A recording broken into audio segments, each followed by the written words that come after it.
Boom guys, it's lovely आपदा। और क्या होगा अगर मैं आपसे बोलूँ कि हमारा जो माइंड होता है वो हमारा सबसे बड़ा मैनिपुलेटर होता है। हमारे सारे थॉट्स, हमारे सारे चॉइसेस जो होते हैं, इवन हमारे फ्री विल जो होते हैं, वो भी फ्री नहीं होते हैं। And today we are divining into the psychology of how your brain is your biggest manipulator. हम सभी का जो ब्रेन होता है ना, वो एक वाइल्ड तरीके से बना रहता है, ना कि सिर्फ स्क्रॉल करने के लिए। So basically our mind is built to do developed shortcuts, also known as cognitive bias. कॉन्जिटिव बायस में सबसे पहले आता है हमारा कन्फर्मेशन बायस। अगर हमारा ब्रेन किसी चीज़ को ये समझता है कि हम ये चीज़ नहीं कर सकते, तो हम हमेशा वो चीज़ नहीं कर सकते अनटिल एंड अनलेस हम उस चीज़ को ट्राई करें। फॉर एग्जांपल, आपको ऐसा लगता है कि आप कुकिंग नहीं कर सकते हो, तो आप सच में, हमारा ब्रेन जो है उस तरीके से वर्क करने लगेगा कि आप कुकिंग नहीं ही कर पाओगे। सेकेंड है हमारा स्पॉटलाइट इफेक्ट। अगर आप किसी कैफ़े में हो और कॉफ़ी पी रहे हो और अगर वो कॉफ़ी आपके ऊपर गिर जाए, सो कितना ज़्यादा एम्बैरसमेंट होती है। लाइक 4 लोग हमें देख रहे हैं और वो क्या सोचेंगे। यही है हमारा स्पॉटलाइट इफेक्ट। बेसिकली हमारा जो माइंड होता है वो हमेशा जजमेंट इशू के साथ होता है कि हमारे बारे में लोग क्या सोच रहे हैं। अगर आपकी 10 लोगों ने तारीफ़ की और किसी एक ने आके कुछ नेगेटिव बोल दिया है, सो गेस व्हाट आप किसको याद रखने वाले हो? Of course the negative one, क्योंकि हमारा जो माइंड होता है वो हमेशा नेगेटिव चीज़ों के ऊपर ज़्यादा अट्रैक्ट होता है। चाहे आप कितना भी बोल लो कि नहीं नहीं नहीं, मैं तो 10 चीज़ें अच्छी याद रखूँगी और एक चीज़ बुरी भूल जाऊँगी, बट नहीं, ऐसा नहीं होता है। आप हमेशा नेगेटिव चीज़ को ज़्यादा हाईलाइट करते हो, राइट? इसी नेगेटिव बायस को सीखने के लिए हम एक और एग्जांपल ले सकते हैं। आपके साथ किसी ने बहुत ज़्यादा अच्छा किया, आपके बहुत सारे एहसान है, बट फिर भी किसी ने एक बुरा चीज़ कर लिया है। सो जब उसने बुरा चीज़ किया तो आपको ज़्यादा वो टच में लगा कि इसने मेरे साथ बुरा किया है। इवन दो वापस से वो अच्छा भी करे तो आपको उसका बुरा ही याद रहता है। So this is what negative bias means. हमारा जो माइंड होता है, हमारा जो ब्रेन होता है, वो हमेशा और हमेशा नेगेटिव चीज़ों को ज़्यादा अच्छे से याद रखता है और नेगेटिव चीज़ों से ज़्यादा कनेक्ट करता है।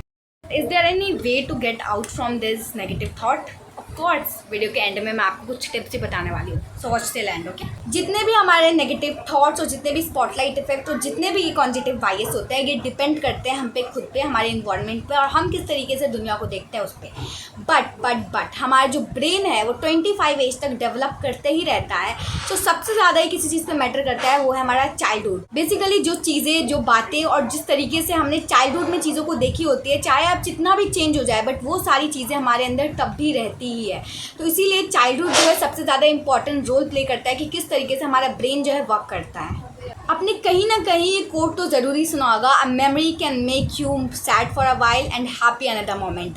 एक्चुअली में ये ऐसे वैसे नहीं बोल दी गई है, इसके पीछे एक बहुत बड़ा साइकोलॉजिकल रीज़न है। So let's get know that. हमारा जो ये ब्रेन होता है ये हमेशा फॉल्स मेमोरीज क्रिएट करते रहता है। आपने खुद में नोटिस की होगी कि अगर आप किसी चीज़ के बारे में एक बार ही सोच रहे हो तो आपको बहुत हंसी आ रही है, आप सोच रहे हो माय गॉड क्या हुआ था, बट नेक्स्ट मोमेंट जब आप उस चीज़ के बारे में सोच रहे हो तो आपको रोना भी आ सकता है, आपको बुरा भी लग सकता है, आपको एम्बैरेसमेंट भी याद आ सकती है। ऐसा क्यों होता है? क्योंकि हमारा जो ब्रेन होता है वो हमेशा कुछ ना कुछ डिटेल ऐड करता रहता है। Our brain doesn't just store memories but actually it reconstruct every time whenever you think of any memory there will be something changed। चाहे वो इमोशन हो, चाहे वो आप ही हो, चाहे कुछ भी हो, बट चेंज ज़रूर होता है। और यही फॉल्स मेमोरीज कभी कभी कन्वर्ट हो जाती है मंडेला इफेक्ट में। मंडेला इफेक्ट मतलब होता है वो सारी चीज़ों को याद रखना जो आपके साथ कभी हुआ ही नहीं है। एक्चुअली में फॉल्स मेमोरीज के साथ साथ हमारा जो ब्रेन होता है वो इतना ओवर हो जाता है कभी कभी कि वो सारी चीज़ें याद रखने लगता है जो कभी होता ही नहीं है हमारे साथ। लाइक काफ़ी सारे लोगों के साथ ऐसा होता होगा कि वो सारी चीज़ें उनको याद रहती है जो कभी हुई ही ना हो। लाइक आपको याद है कि ऐसा कुछ हुआ है बट आपको ये भी याद है कि ऐसा कुछ कभी नहीं हुआ है। This is what Mandela effect is. Basically, our memories are not recording, it's remix. Scary, right? अब आते हैं अपने नेक्स्ट टॉपिक के ऊपर जो है सबकॉन्शियस माइंड। जैसे कि मैंने वीडियो के स्टार्टिंग में बोला था कि हमारे जितने भी थॉट्स होते हैं, जितने भी हम कंट्रोल्स होते हैं, वो हमारे ऊपर नहीं, हमारे ब्रेन के ऊपर होते हैं। एंड यही है सबकॉन्शियस माइंड। लाइक लिटरली हमारे 95% जो डिसीजंस होते हैं वो हमारा सबकॉन्शियस माइंड ले रहा होता है, नॉट अस। इस चीज़ को समझने के लिए मेरे पास बहुत अच्छा एग्जाम्पल है। इमेजिन करिए कि आप किसी क्लोथ शॉप पे हो और आपको 2 कुर्ती बहुत ज़्यादा पसंद आई और आप बहुत ज़्यादा कंफ्यूज हो कि which one should I buy, और आपने फाइनली एक डिसाइड कर लिया। क्या वो आपने डिसाइड किया? वो आपके ब्रेन ने डिसाइड किया। हमारा जो ब्रेन है वो इतना ज़्यादा ओवर हो गया कि क्या लूँ क्या लूँ क्या लूँ, और सबकॉन्शियस माइंड ने बोला ये लो, और आपने वो ले लिया, चाहे घर जाके आपको रिग्रेट हो रहा हो कि मुझे वो वाला लेना चाहिए, बट वो एक अलग चीज़ है। ये तो बस एक ऐसा एग्जाम्पल है जो कोई भी ईजिली समझ सकता है, बट कि ऐसे बहुत बहुत बहुत सारे एग्जाम्पल्स है। Like 95% decisions, can you imagine, like 95% thoughts जो होते हैं, डिसीजंस होते हैं, वो हम नहीं, हमारे सबकॉन्शियस माइंड ले रहा होता है। क्यों काफ़ी सारे लोगों को क्राउडेड रूम में एंजाइटी फील होने लगती है, या फिर क्यों हमें कुछ ऐसा स्मेल करने के बाद नॉस्टैल्जिया हिट होने लगता है, या फिर क्यों हमें बहुत ज़्यादा बुरा लगता है जब हमारे सामने या हमें कोई ऑफेंड कर देता है। ये सिर्फ और सिर्फ हमारा सबकॉन्शियस माइंड वर्क कर रहा होता है। बट एक मिनट, अगर सारी चीज़ें हमारी सबकॉन्शियस माइंड कर रही है तो हम क्या करते हैं? हम सिर्फ और सिर्फ रिएक्ट करते हैं उन चीज़ों पे, ना ही चूज़ करते हैं कुछ भी। लेट्स गेट अ लिल bit more deep in this topic. Actually मैंने स्टार्टिंग में बोला था कि हमारा जो फ्री विल होता है, it is not free after all. So ये फ्री विल होते ही क्यों है फिर? क्या ये सिर्फ और सिर्फ इल्यूजन है, या फिर हमारा ब्रेन जो है हमारे साथ गेम खेल रहा है? काफ़ी सारी चीज़ें ऐसी होती है जो हम अपने ड्रीम्स में देखते हैं और वो रियल लाइफ में हो जाता है, और हमें ऐसा लगता है कि ये कैसे हुआ, बट एक्चुअली में ये हम उस नतीजे तक पहुंचते हैं after all the game of our subconscious mind. जितने भी हमारे थॉट्स होते हैं और जितने भी कंट्रोल्स होते हैं, वो सब ब्रेन ही क्रिएट करते हैं। बस हमारे ऊपर ये चीज़ है कि हमें उस चीज़ को बिलीव करना है या फिर नहीं करना है। You are not the thinker, you are just an observer of thoughts. Let's get more deep. Ever woke up at 2 a.m. and thinking about something, someone or somewhere? What about 3 a.m.? You must be thinking right now कि अगर हमारा brain हमारे subconscious mind पे work करता है, सो क्यों ये हमें हमेशा एक सर्वाइवल लूप में स्टक करके रखता है? क्यों हम अपने पास्ट से मूव ऑन नहीं कर पाते, या फिर हमारे साथ जो भी चीज़ें हुई होती है, जो भी पास्ट में चीज़ें होती है, चाहे वो अच्छी हो या बुरी हो, क्यों हम उस चीज़ के बारे में याद रखते हैं, या फिर क्यों उस पर्सन या फिर किसी चीज़ या किसी जगह के बारे में हम नहीं भूल सकते हैं?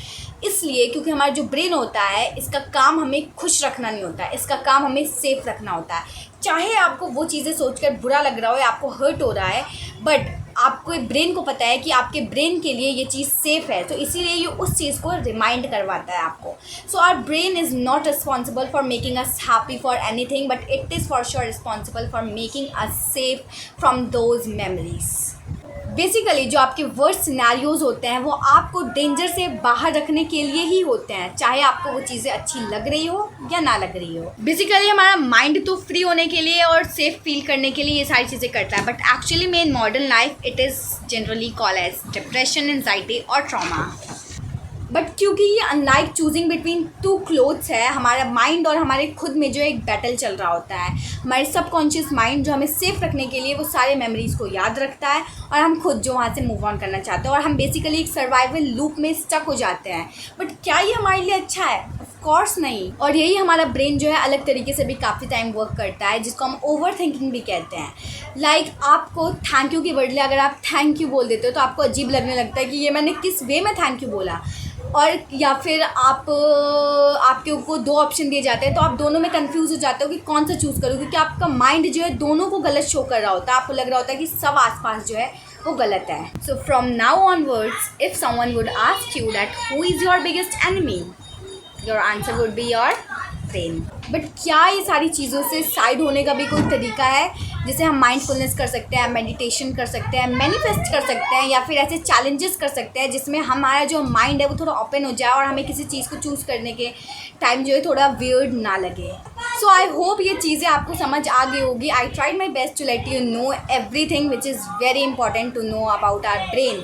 Late me know in comment that what would you suggest about these things, and let me know what you want next video. तब तक के लिए bye bye, see you in the next video, and हाँ, do subscribe.